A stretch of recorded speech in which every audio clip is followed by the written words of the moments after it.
Jadi luar biasa lebat sekali, bagus seperti ini ya teman-teman.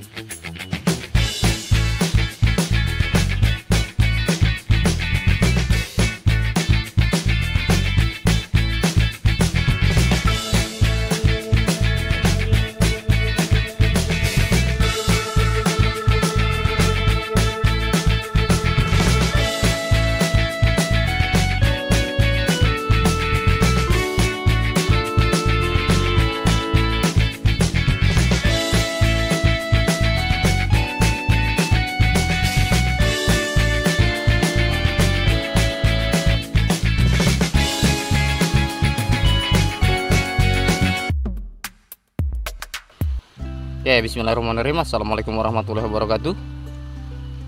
Berjumpa kembali dengan Bos Terong Channel, info ragam pertanian khususnya tanaman terong dan cabai. Oke teman-teman, jangan lupa proses tahapan ini, jangan sampai tahapan ini terlewatkan ya. Jika teman-teman ingin memiliki kualitas buah cabai yang luar biasa lebat seperti ini ya teman-teman. Bisa teman-teman simak ya, buahnya lebat sekali ya.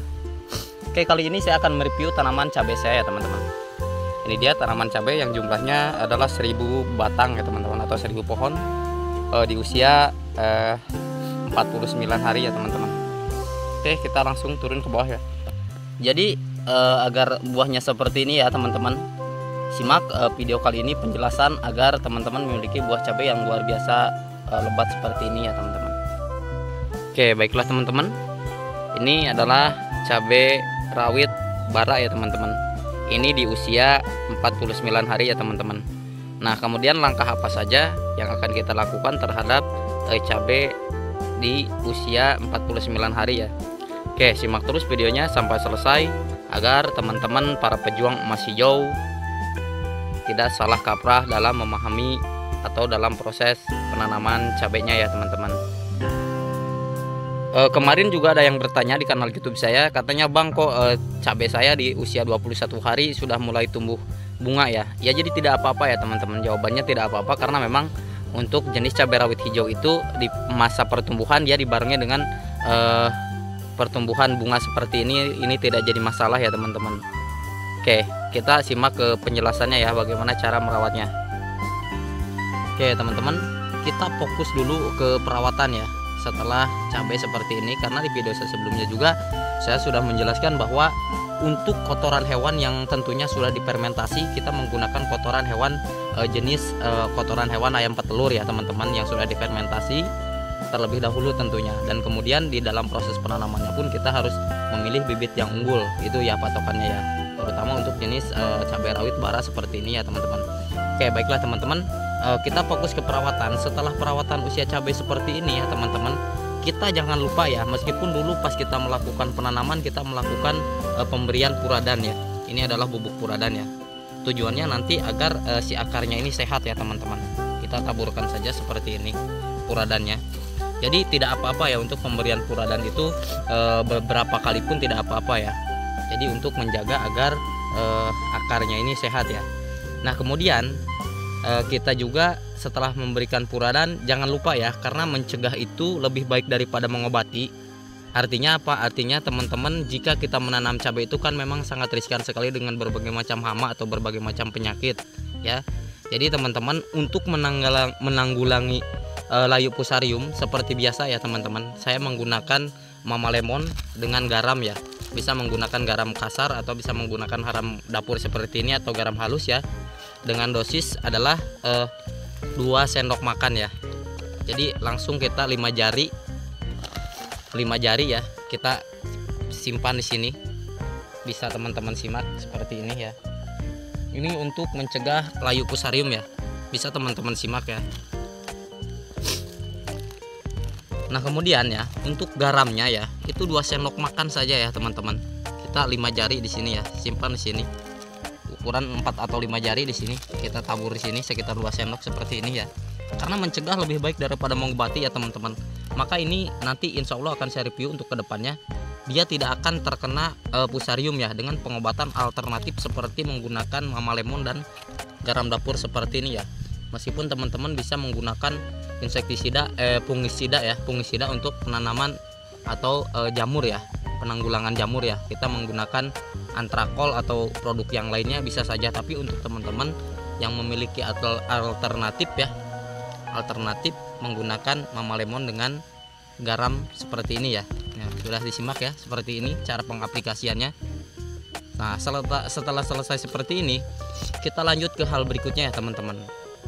Jika mencegah daun keriting ya teman-teman, sebetulnya sudah direview di video saya sebelumnya pun ya teman-teman. Mencegah daun keriting agar tidak keriting daunnya ya, kita menggunakan Abasel ya, yang mengandung abamectin ya. Ini bentuknya seperti ini. Bisa menggunakan Demolis atau bisa menggunakan Abasel, yang penting sama-sama mengandung bahan aktif abamectin ya, bisa Agrimek dan lain sebagainya. Karena bentuk atau merek di pasaran itu banyak ya teman-teman. Silahkan bisa menggunakan Abasel atau Demolis, itu terserah teman-teman ya. Nanti teman-teman bisa menggunakannya ya untuk pencegahan daun keriting ya. Karena untuk cabai ini memang riskan sekali terhadap daun keriting ya teman-teman. Oke, kita lanjut ke fase berikutnya, tahap berikutnya ya teman-teman. Mohon maaf, ini untuk Abasel atau Demolis ini juga bisa kita gunakan untuk 2 tutup saja ya. 2 tutup ini per 10 liter air ya teman-teman. Ya. Oke teman-teman, kita lanjut ke tahapan berikutnya ya, untuk pencegahan hama ulat ya. Biasanya kan daun ini dimakan oleh ulat ya. Jadi daunnya dimakan oleh ulat. Nah, untuk ulat itu sendiri kita bisa menggunakan pencegahan hama ulat, kita bisa menggunakan ini ya teman-teman. Dangke ya, ini adalah dangke ya, bentuknya seperti ini, dia tepung bentuknya ya teman-teman. Dangke 40 WP ya, ini bentuknya seperti ini, dia tepung serbuk seperti ini ya teman-teman. Bisa teman-teman simak. Jadi kita untuk menanggulangi hama ulat menggunakan dangke sama ya teman-teman. Jadi kita menggunakan 2 sendok makan per 10 liter air di spray ya teman-teman.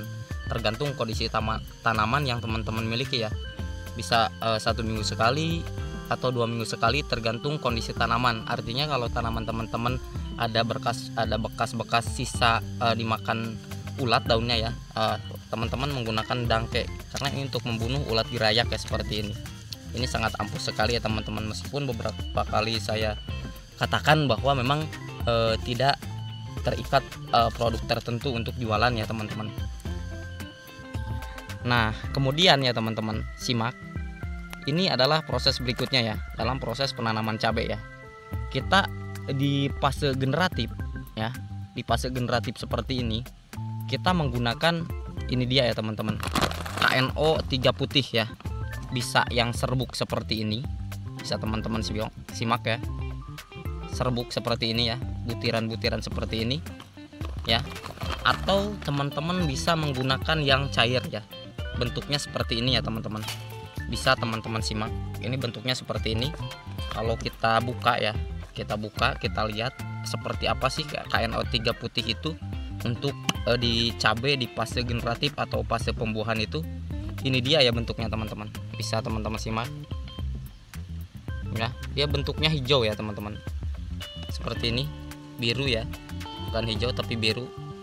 Ini sama ya, untuk fungsinya seperti KNO 3 putih ini ya, yang bubuk, yang seperti ini ya. Jadi teman-teman alternatifnya bisa menggunakan yang bubuk seperti ini ya, atau yang cair seperti ini. Jadi saya tidak menyarankan ya, dua-duanya tidak saya sarankan, tapi salah satunya saja. Teman-teman bisa menggunakan yang botolan seperti ini ya. Ini harganya di daerah saya 35.000 ya teman-teman, untuk per botol seperti ini, untuk KNO 3 putih untuk fase cabai di fase generatif ya teman-teman. Dan sedangkan kalau untuk KNO 3 putih yang bubuk seperti ini ya, teman-teman bisa simak ya. Ini harganya untuk di daerah saya adalah Rp75.000 ya, dengan beratnya 2 kilo ya teman-teman. Ini dosisnya sama ya, 2 sendok makan, dan diaplikasikannya secara baik ataupun di spray ataupun langsung ditugal seperti ini ya.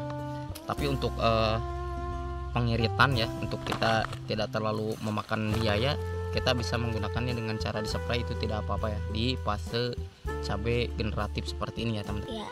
Nah, kemudian ya tahapan berikutnya teman-teman, ini dia ya teman-teman. Ini adalah asam amino ya, seperti biasa di video saya sebelumnya. Untuk kita menggunakan asam amino, fungsinya adalah agar nanti buah cabai yang kita miliki itu jadi mengkilap ya.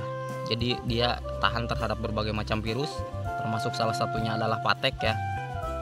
Jadi untuk bunganya ini ya teman-teman. Jadi untuk bunga cabai ini ya, ini kan teman-teman bisa simak ya. Bunga cabai seperti ini kalau kita telat penanggulangannya dia akan copot ya, akan rontok.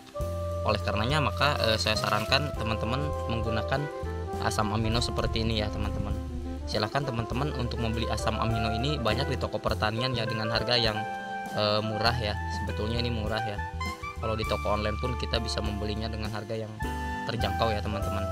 Ini sama ya, untuk dosisnya pun kita bisa menggunakan 2 tutup ini per 10 liter air dengan cara di spray tentunya ya teman-teman ke cabai yang teman-teman miliki, dengan interval antara 1 minggu sekali ya teman-teman. Oke, baiklah teman-teman, terima kasih telah menyaksikan tahapan demi tahapan dalam proses perawatan cabai dari awal sampai akhir ya. Karena saya yakin usaha kita, ikhtiar kita, kalau ikhtiar kita maksimal, usaha kita maksimal, maka hasilnya pun akan maksimal ya. Terima kasih telah menyimak video saya, semoga bermanfaat. Jika ada yang ingin bertanya silahkan di kolom komentar.